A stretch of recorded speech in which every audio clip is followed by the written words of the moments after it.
The morning of September the 11th seemed like the entire air was alive. It was the first day of school, and I got in the subway. As we approached, we slowed down, and it eventually stopped right below Chambers Street. I didn't know until later that that's when the first tower collapsed. By the time I came out, the towers were gone. I started running toward home. I had no idea what happened, but from the looks of it, I wasn't sure if my family would survive this. This just in, you were looking at obviously a very disturbing live shot there. That is race to the scene. Even more. Like Columbine all over again after a school shooting in Colorado. I've been living here for 8 years now. A cloud of smoke that came out, and there was almost like a pause.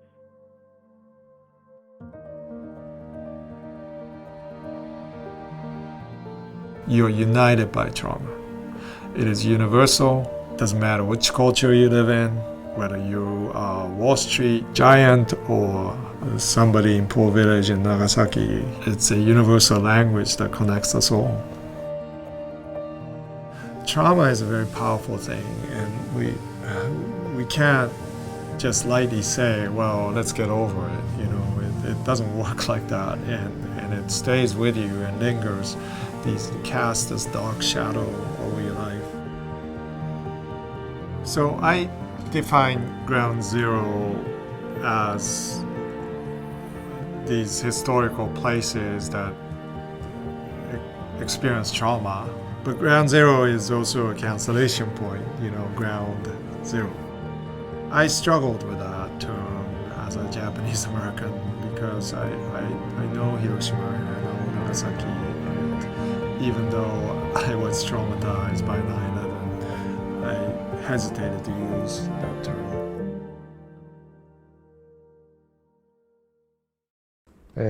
トラウマに関しては本当にこう悲しいことであります。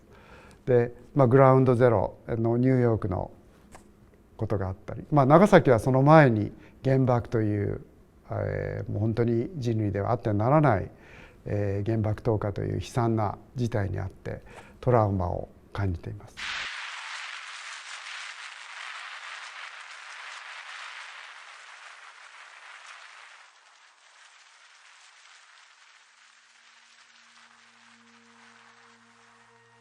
The second bomb was intended for the city of Kokura, but it was too cloudy, so the plane moved on to Nagasaki. More than 50,000 people were killed.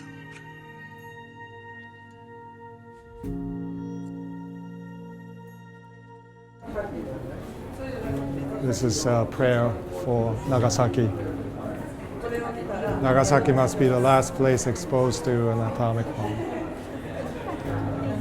I echo that prayer. They discovered this clock, it says here, in a house nearby, and the bomb exploded at 11:02, and the clock shows exactly at that moment, so it's very profound. But yeah, time stopped at that moment.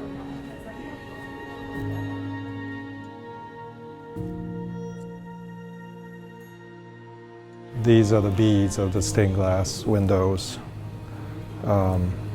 literally in beads melted. You see not just the destructive powers, but this kind of a mutation of human soul. The city of Nagasaki is a city of prayer. That morning when the bomb was dropped, many Catholic believers would have been attending the Mass. We lost more lives in those churches than what is accounted for in 250 years of martyrs' history in Japan.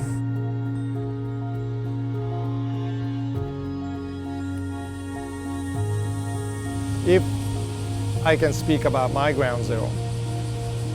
Then I will lead into a conversation of these public ground zeros, like here in Nagasaki, but also private ones that people are suffering from, the traumas that they cannot overcome. My work has become about that. Almost every artwork I did was in reference to the response created out of that condition of trauma that will lead to a new understanding of beauty, new understanding of truth, and new understanding of ethics and goodness.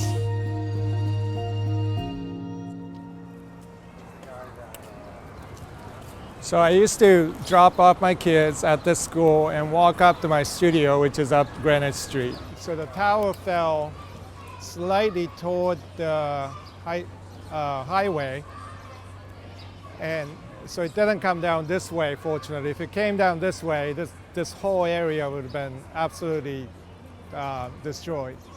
But because it fell that way, there were cars and trucks parked here.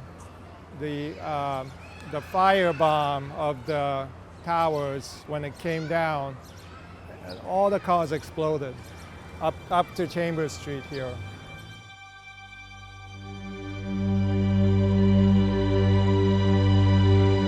Trauma can be debilitating, can be paralyzing, it can make you to feel like the only thing you can do is to stonewall the world from entering in because you have been hurt, you have been injured, you are traumatized.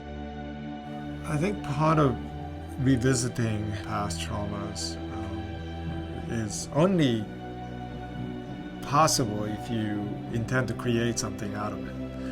And if you don't have a way to turn that into a creative endeavor, you might get trapped into that darkness and never recover. There's nobody that does not experience some kind of trauma. It's this violent reality that we don't even understand fully. And yet it's one that consistently unites us. This is when, to me, the gospel kicks in.